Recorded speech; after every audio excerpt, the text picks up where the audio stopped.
Comentando. Buenas tardes, mi nombre es Jackson Córdoba y junto a mis compañeras Brandy Caballero, Amarelis Montero y Catherine Batista les estaremos hablando sobre la protección de datos personales en el ámbito laboral. Buenas noches, profesor. En esta oportunidad les hablaremos sobre la protección de datos personales de los trabajadores en el entorno laboral digital, que esto es un tema de gran relevancia debido al creciente uso de la tecnología en las relaciones de trabajo. Como punto de partida está la base legal en Panamá, que la protección de estos datos personales se basa en los artículos 42 y 44 de la Constitución, que estos garantizan el derecho a la privacidad y a la protección de la información personal. También como antecedente está la Ley 6 de 2002, que es la Big Data, y actualmente vigente se encuentra la Ley 81 de 2019, la cual establece las reglas que deben cumplir los empleadores al tratar a sus trabajadores, bueno, los datos de sus trabajadores.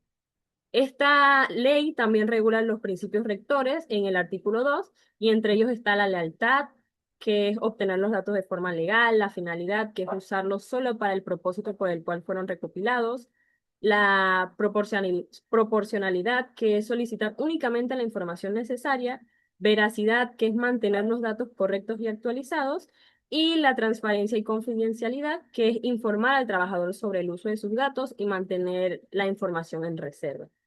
Esta ley también regula los derechos de los trabajadores. Entre ellos puedo mencionar el acceder a sus datos, ratificarlos si son incorrectos, cancelar su tratamiento cuando corresponda, oponerse a determinados usos y también solicitar la portabilidad de sus datos. Muchas gracias. Ok, yo les estaré hablando sobre el consentimiento y datos sensibles. En la parte del consentimiento, el empleador debe obtenerlo expreso, o sea, el consentimiento debe ser expreso. Debe ser libre e informado del trabajador antes de tratar sus datos personales. Esto significa que debe explicar claramente para qué se usarán esos datos y contar con una autorización documentada, o sea, escrita. Esta no puede ser presumirse ni ser tácita. En cuanto a los datos sensibles, estos incluyen información sobre la salud, origen racial, creencias religiosas, opiniones políticas o afiliación sindical. Debido a esta naturaleza o su naturaleza, reciben una protección especial. En cuanto a los datos biométricos y monitoreo, los datos biométricos son aquellos obtenidos a partir de características físicas o de comportamiento de una persona, como lo son las huellas dactilares, el reconocimiento facial o el análisis de voz. Su uso debe ser excepcional, estar debidamente justificado y contar con el consentimiento explícito del trabajador. En cuanto al monitoreo digital, las empresas pueden supervisar el uso del correo electrónico, internet o los equipos de trabajo siempre y cuando que informen a los trabajadores y exista una finalidad legítima como proteger la información de la empresa. Gracias. Ahora le hablaremos sobre la figura oficial de la protección de datos, las garantías de cumplimiento y su respaldo probatorio.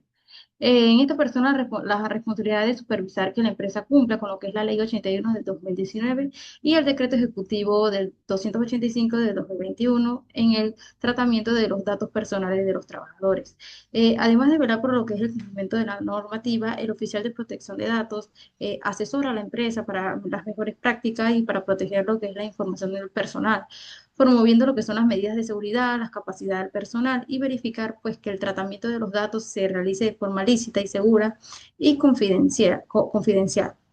Desde la perspectiva del derecho probatorio, su papel es fundamental porque toda documentación que genera como informe, registros de acceso, políticas internas o auditorías y evidencias de las medidas de seguridad implementadas pueden presentarse también como lo que es un proceso judicial. El siguiente punto es la transferencia internacional de los datos personales, lo que son los requisitos legales y el valor probatorio. En muchas empresas los datos de los trabajadores almacenan o procesan lo que es en plataformas digitales cuyos servidores se encuentran en otro país. A esto se le conoce como transferencia internacional de datos. Aquí la legislación panameña pues permite que esta práctica siempre que el país o la empresa que reciba la información pues garantice un nivel adecuado de lo que es la protección de los datos personales y que exista pues una base legal como es el consentimiento de los trabajadores o la necesidad pues de cumplir con lo que es el contrato laboral. En el derecho probatorio esto es re- relevante porque si surge un conflicto, la empresa debe pues demostrar que esta transferencia se realice pues de manera legal. Por ello, se puede presentar como una prueba, se puede presentar como una prueba los contratos como los proveedores, las políticas de privacidad, los consentimientos otorgados por los trabajadores y lo que son los registros que evidencian cómo se protegieron estos datos personales.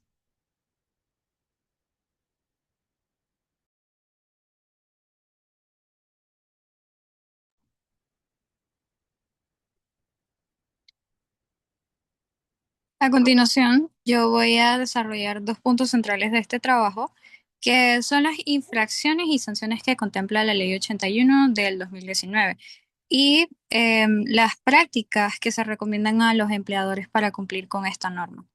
La Ley 81 del 2019 no solamente establece principios y derechos sobre el manejo de los datos personales, sino que también contempla un régimen de responsabilidad para quienes lo incumplen. Esto está regulado principalmente en el capítulo sexto de la ley y se desarrolla como más a detalle en el decreto ejecutivo 285 del 2021, que este vendría siendo su reglamento. Empezando con las infracciones, la ley clasifica en tres niveles de gravedad.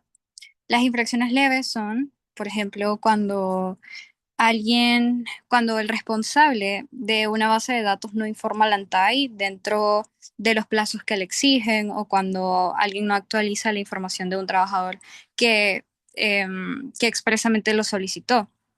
Frente a esto, la ANTAI normalmente cita al responsable como para que le explique el motivo del retraso, dándole un plazo hasta de 15 días para, para que éste pueda corregirlo antes de sancionarlo. Las infracciones graves son la categoría como más común, por así decirlo, en la práctica laboral y también más relevante, porque aquí entran situaciones como tratar datos personales sin el consentimiento del titular, como violar el deber de confidencialidad, restringir los derechos a ARCOPE, que ya mi compañera explicó anteriormente, o almacenar información sin las medidas de seguridad adecuadas. También las infracciones muy graves, estas se dan sobre todo como cuando hay muchas reincidencias en faltas graves o cuando hay un incumplimiento reiterado de las órdenes que da la ANTAI. Para sancionar una falta muy grave, la ANTAI necesita contar con la opinión del Consejo de Protección de Datos Personales. No lo puede hacer como la ANTAI solamente, sino que necesita de la opinión de este consejo. La autoridad encargada de investigar y sancionar estas conductas es la ANTAI, que vendría siendo la Autoridad Nacional de Transparencia y Acceso a la Información. Y esta puede imponer multas que van desde $1.000 hasta $10.000, dependiendo de qué tan grave sea la infracción y si hay reincidencia. También la multa no es la única consecuencia posible, sino que la ANTAI también puede emitir una advertencia escrita, puede ordenar la clausura de los registros de la base de datos o incluso puede suspender o inhabilitar de forma temporal o permanente como la actividad de un tratamiento de datos de una empresa, ¿no? Y bueno, pasando ahora con el segundo punto sobre las buenas prácticas y recomendaciones para el empleador. Para evitar crear estas infracciones, se recomienda que las empresas adopten ciertas medidas preventivas. La primera sería contar con una política interna de privacidad clara y accesible para que todos los trabajadores o donde se explique qué datos se recopilan, con qué finalidad o quién tiene acceso a ellos y qué medidas de seguridad se aplican. Esto no solamente es una buena práctica, sino que también sirve como evidencia de que se hizo la diligencia, ¿no? Y si la ANTAI llega a fiscalizar la empresa. La segunda recomendación vendría siendo manejar consentimientos claros y separados por la finalidad. O sea que no basta con un consentimiento genérico, sino que debe haber uno específico para cada uso de los datos. Por ejemplo, una planilla, otra para seguros, otra para evaluaciones y sobre todo debe pedirse de forma separada cuando se trate de datos sensibles, con los relacionados con la salud, ya que estos tienen como niveles de protección un poco más alto o mucho más alto que los otros temas. También la tercera recomendación sería incluir em, cláusulas contractuales de confidencialidad directamente en los contratos de trabajo. Y esto con el fin de que como que refuercen el deber legal de no divulgar la información personal de compañeros, clientes o de proveedores. Y la cuarta recomendación tiene que ver un poco con los protocolos de retención y eliminación segura de datos. La ley establece un plazo general de 7 años para conservar la información, pero se recomienda que cada empresa defina sus propios tiempos según el tipo de dato. O sea que no es lo mismo un expediente laboral que uno biométrico y que tenga un procedimiento formal para eliminar esa información de manera segura cuando ésta ya no sea necesaria. Y la última recomendación sería la capacitación constante del personal, en especial el personal de recursos humanos y el personal del área tecnológica, ya que ellos son quienes más contacto tienen con la información, con la base de datos. Y además se recomienda como designar a un oficial de protección de datos personales, una figura propia que la ANTAI valora positivamente al momento de como de decidir si se atenúa o no una sanción. Y bueno, para concluir, la Ley 81 establece un sistema de infracciones graduales con multas que van desde 1.000 hasta los 10.000 dólares, como antes lo mencioné, y además de la posibilidad de una indemnización civil aparte. Por eso, para cualquier empleador, la mejor estrategia no es reaccionar cuando ya existe una sanción, sino prevenir desde adentro con políticas claras, consentimientos bien hechos y un personal bien capacitado. Estas son las referencias que nosotros utilizamos para elaborar este trabajo.